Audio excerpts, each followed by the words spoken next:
but thank you. That's really what my message is thank you for a lot of people that have stuck it out with us, because it's been a grind, but we're seeing some of the fruits of those things.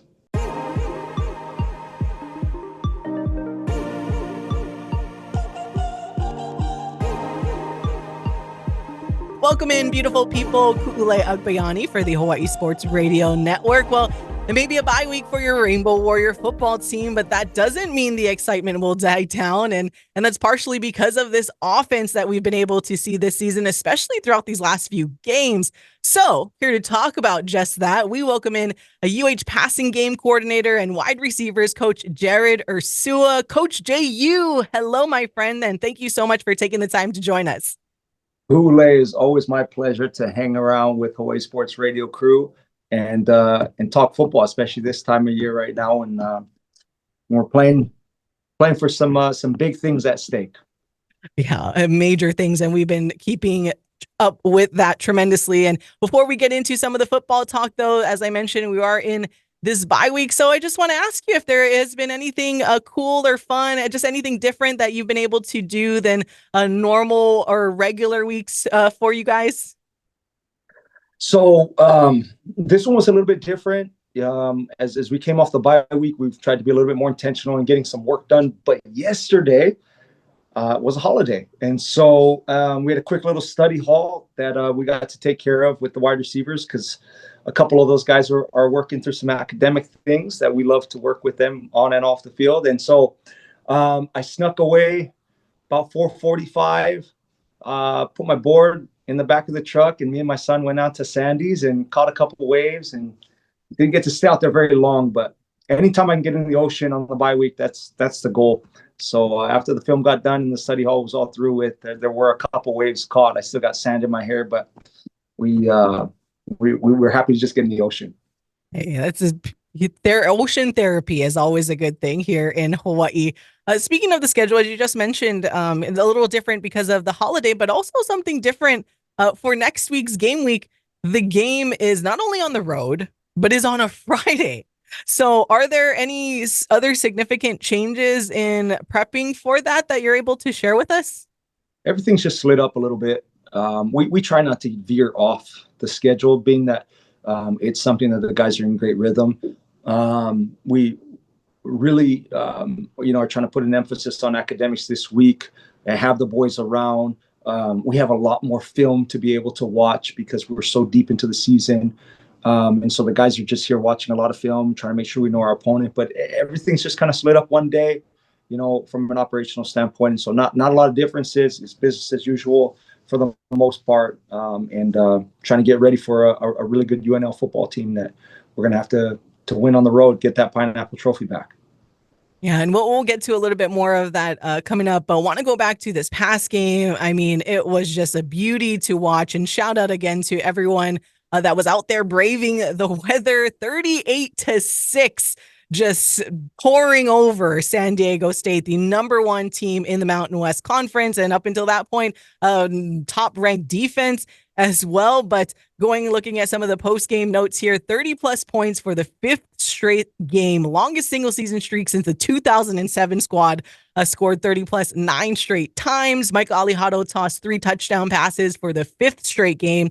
And Jackson Harris is the only player in the country to have 100 yards in receiving in 5 straight games at any point this year. And we will talk about Jackson Harris a little bit later as well. But the weather, I mean, you could tell it wasn't going to be a normal game that you guys have been used to. Never expected it to just continue to rain the entire time. But in the pregame portion for you guys, what were you saying to your guys, or what were they saying to each other in maybe some type of change in prep or motivation? Because you guys went out there and played like the weather was perfect in terms of on the offensive side. So what was it about that game that you guys just never were able to let up, especially traditionally in football?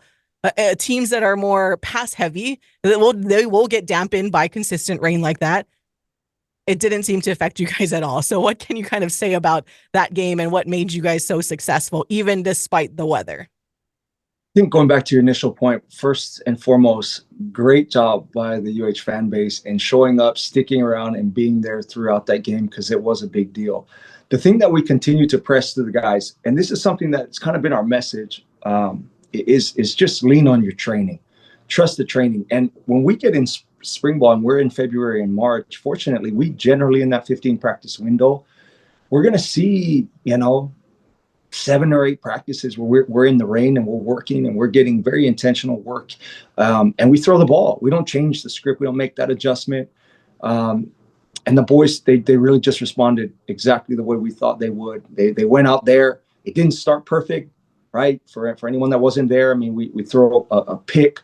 But from that point on, it just seemed like we were just mindful of everything we needed to do. From every play was just go and attack these guys. And that was really the message, Kule. I mean, you got to understand, we're going into this game and all anyone is talking about is one of two things. Number one, you gave away all of your chances by losing to San Jose. Number two, the rest of the message was purely about how sweet San Diego State was.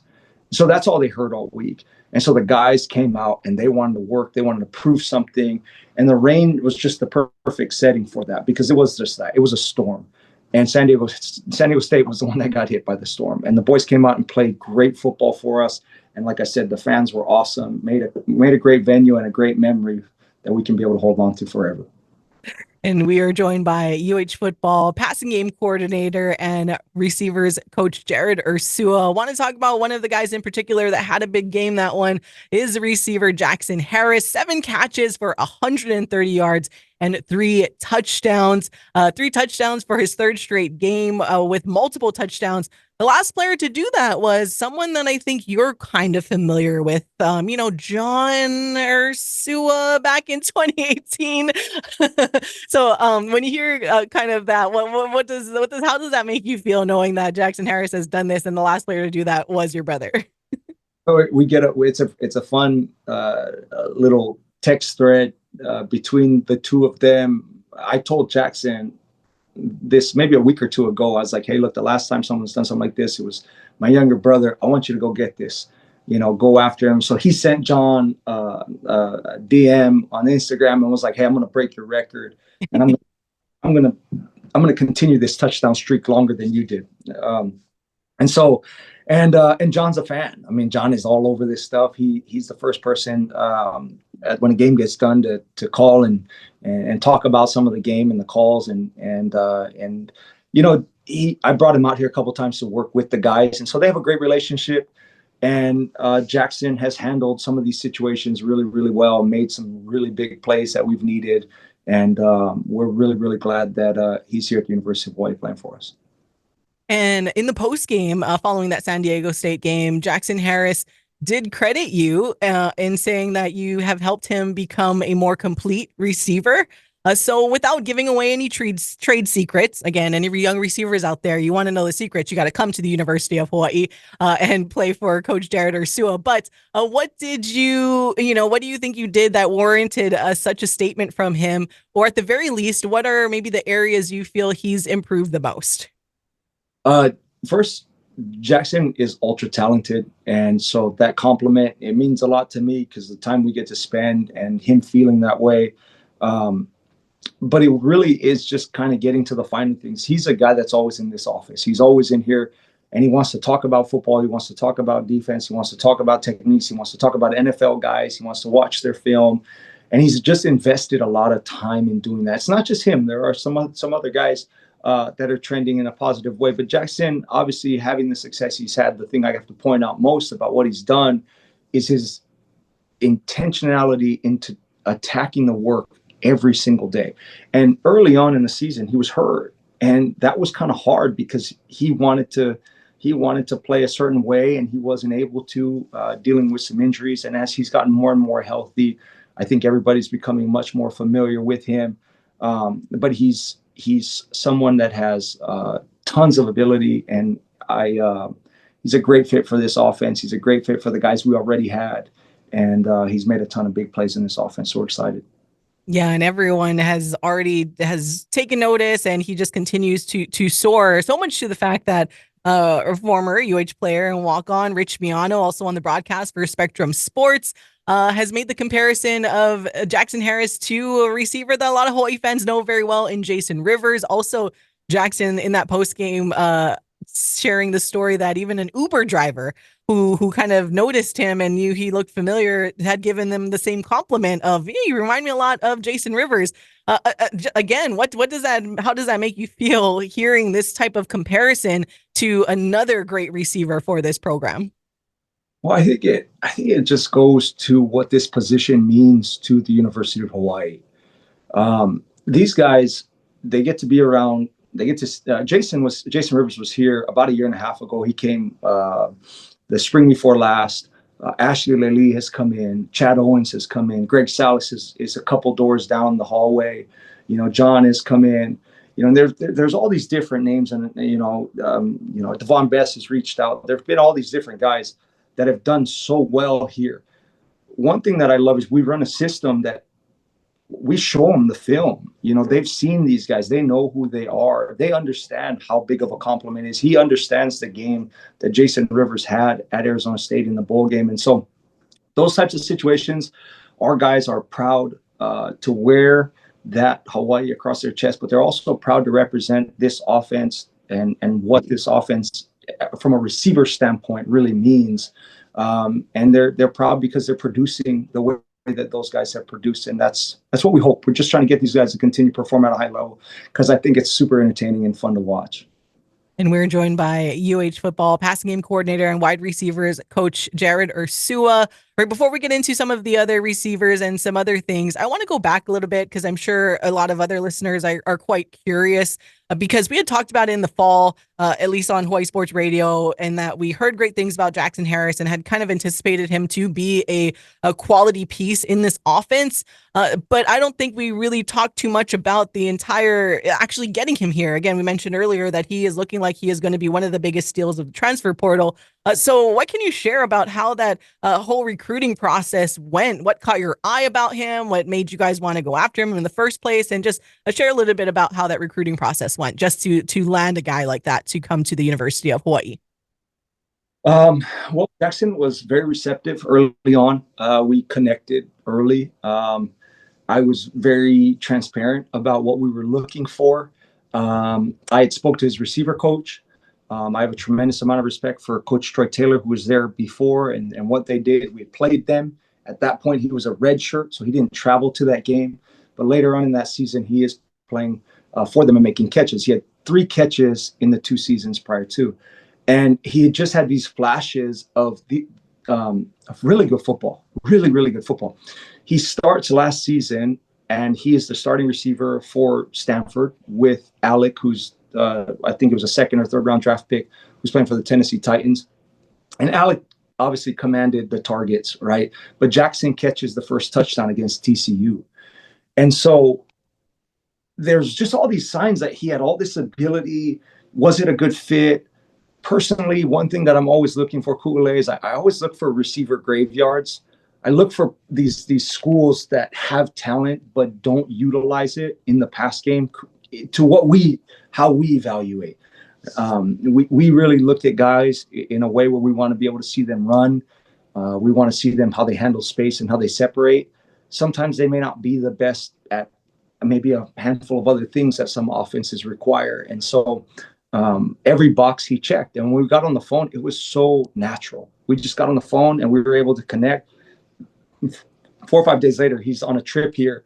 And we took him out on the catamaran down at Waikiki. He threw his shades on. He went about 15 feet deep in the water and just kind of sat there on Waikiki Beach. And I could tell he was coming. I was like, this guy, he ain't leaving. He's liking this way too much. And he didn't commit right there on spot, but later on, he kind of let me know. He's like, I'm coming back. And I think the best part was my conversation with his mom, Betsy. And Betsy, you got to understand, I'm having a conversation with a mom who I'm taking her son away from Stanford, right? Like Stanford, that's a big deal. And so I wanted to kind of get on the same plane with her and talk with her and say, hey, what is your expectation so that we can make sure we take care of these things? And she's just, I want you to take care of my son. Can you take care of my son? Can you give him opportunities? And it was so easy. I mean, that was like, yeah, we're going to take care of your son. We love him. We want him here. And so there's a lot of standout moments in it, but overall, when he got here, we could tell it was a great fit. He gelled with the guys, and we knew he was going to be a great player for us. And he's continued to make plays and prove us right. We love that. And he's been so fun to watch. And just like seeing him and how he was in the post game, his personality just matches one, because he still seems like just such a humble kid, right? Like he just matches with the University of Hawaii, and we are so stoked to have him here. But I do want to touch on some other receivers as well. I know our Michael Esquero was curious on this one with Pofele Ashlock, scoring half of his touchdowns, running a corner route this year. What has made him so effective in those opportunities? Shout out to Michael to recognizing our receiver tree, our route tree, because that is something that we work on a ton. He's been at practice. Mike's actually been at practice and seen us work on it. But I think the matchups that it presents, Pofele, can do a lot of these different routes. We have some really a variety of different routes based off of what we see in the defense. But a lot of defenses, they crowd certain parts of the field, and that tends to be the spot that they leave open most. And Fele catches that ball. He's incredibly rangy. He's fleet-footed and quick, and separates at his attack point. And so, he's done a really good job there. And that's a really good observation by Mike, because that's an accurate depiction of where we like to put the ball for him.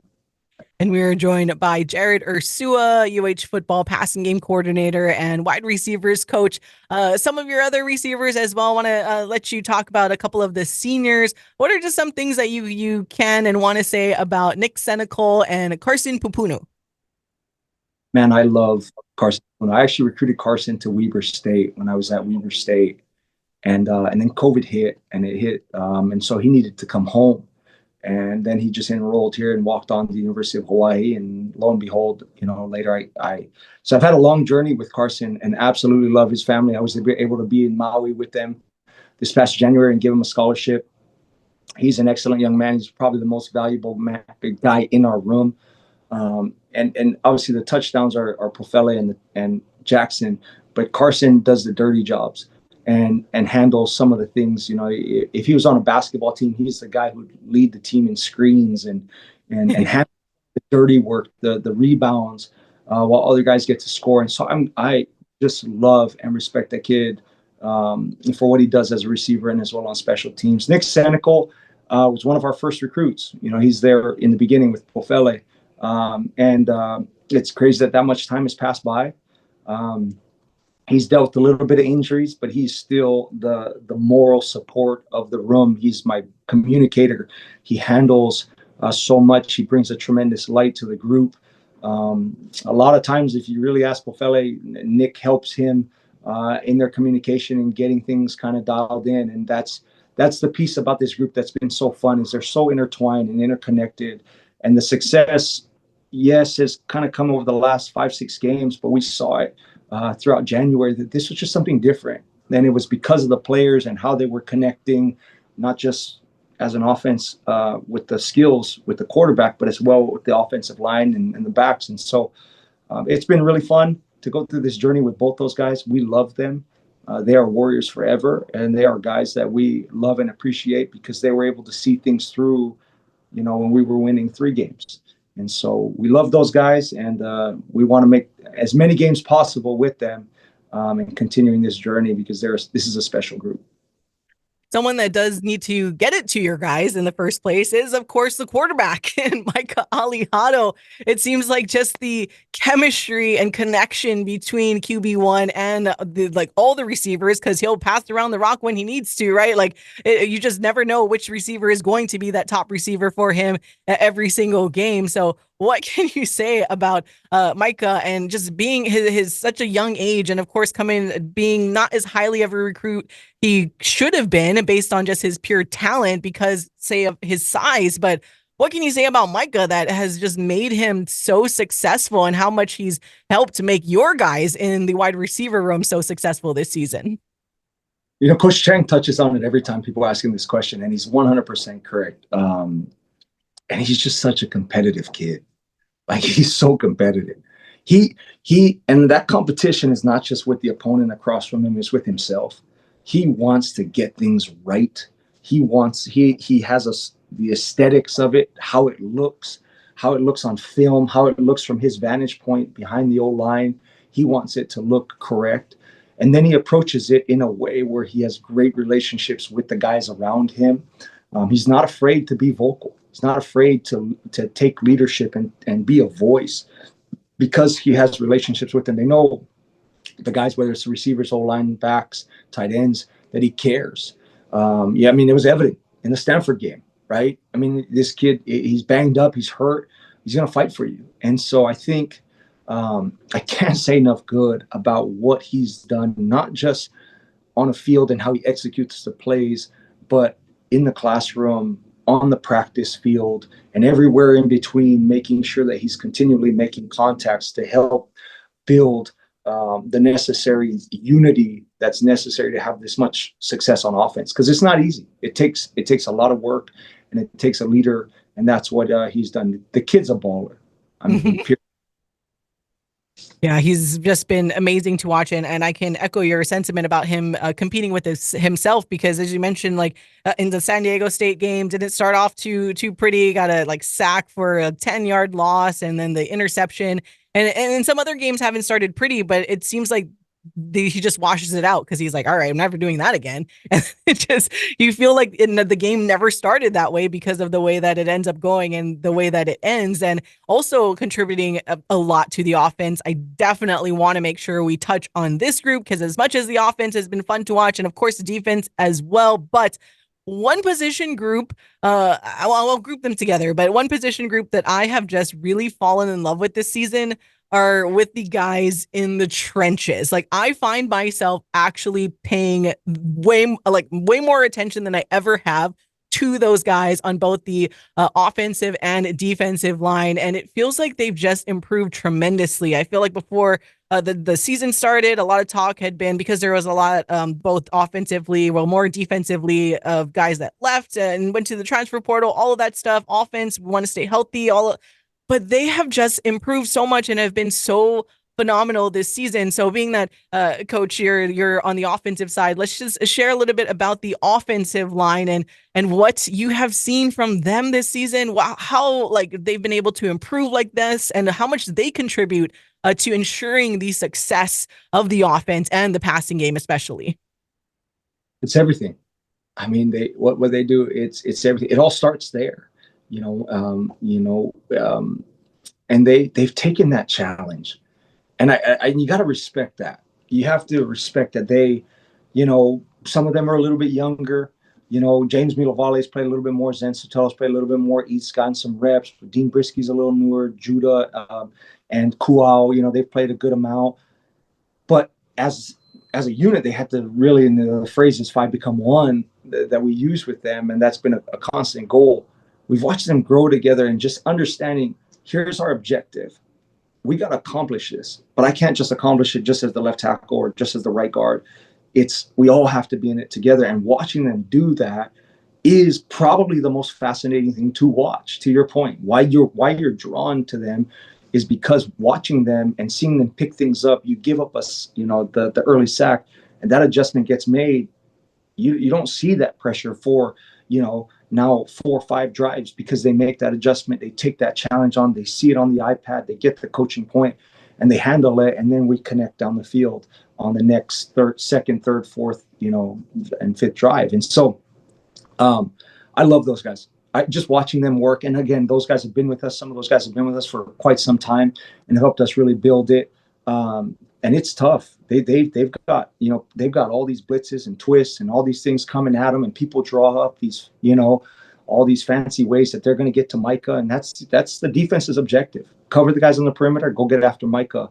And their job is to kind of be in the middle and protect him. And I think they're the heroes of the deal. And I just really appreciate them for everything they've done, because they're the reason we're having the success we're having. I love that. All right, Coach JU, I don't want to take up too much more of your time, so I'll give you a couple more questions here. Again, coming off of the bye week, looking towards UNLV next week, going on the road. So I know a lot more prep to go, but what are just some of the initial things that you can say about UNLV and prepping for their defense, or in my opinion, it's not coming from you, a lack there of a solid defense on the UNLV side? I didn't say that. I know you didn't say that. That was me. Because I honestly think that they have a ton of talent, and they've made some adjustments to that last game in Colorado State. Then they have, just for example, in their back end, they've got 5 guys back there. All 5 of them are transfer portal guys. 3 of the 5, this is their 3rd school. So Dan Mullen's been able to create an environment that actually gets something out of kids that maybe people feel like they're not going to. We feel like, we have some matchups that we're going to have to take advantage of. We feel like we understand the challenge of going into a city full of distractions and keeping our guys locked in and on the mission mindset, like Coach CB has talked about, and like he talks about with our guys every Wednesday. And really, our whole thing at this point in the season is just continue to execute and perform at a very high level. And so, really, from a week out basis, all we're talking about is continuing to be, as consistent in our play, as aggressive as we can, and then just letting the rest of the stuff work itself out. We don't got to worry about championships. We don't got to worry about, any of, all that other stuff. All we got to do is focus on UNLV, that matchup this weekend, and play our very best football. And our guys are in tune and getting themselves ready to do that. Yeah, I mean, at least it's like a home game for a good handful of them anyways. I'm expecting more green in Allegiant. I really am. And I don't know if you can bet on that, but I'm just saying more green at the end of the day, right? I think people on the mainland are excited to watch the Bulls. All right, last one before I let you go. Again, really very much appreciate you taking the time, but I just want to give you the floor and say anything you want to our listeners and all of the fans right now. Well, in year 4, I just hope people know how much we appreciate them continuing to believe in us. It is a process, and we took over something that we all want to see it get back to what it was in 2007 and championship years 2010 and 2000, or close to, in 2019, a really good season. And it just takes time, and we appreciate the patience that people have had with us because we have a group of guys in that room that love Hawaii. They do. They love it here. That's why they stayed. And that's what's allowing us to have the successes. We've got a bunch of experienced guys that work their tail off. They're proud of playing for the University of Hawaii. And, I really believe that if we continue to just, keep that mission mindset, continue pressing forward to our goals and focus on our fundamentals, I think we're going to do something special this season. But thank you. That's really what my message is thank you for a lot of people that have stuck it out with us, because it's been a grind, but we're seeing some of the fruits of those things. Oh, and I'm sure they thank you and all of the coaches and, of course, the players for putting out an exciting show so far that a lot of fans can look forward to now. And, of course, I personally thank you for taking the time to join me to chat today. A lot longer than I thought it was going to be, but I can talk forever about this team this year. Kool-Aid, this is Hawaii football right now. Like, this is a great topic. You know what I mean? I can't go to the grocery store and not have a 30-minute conversation. So this was a shorter one, and it was it was fun seeing you guys. All right. Well, I'll let you go now, but we will chat soon, and I'll see you next week in Las Vegas. Aloha. Go Bulls. Go Bows.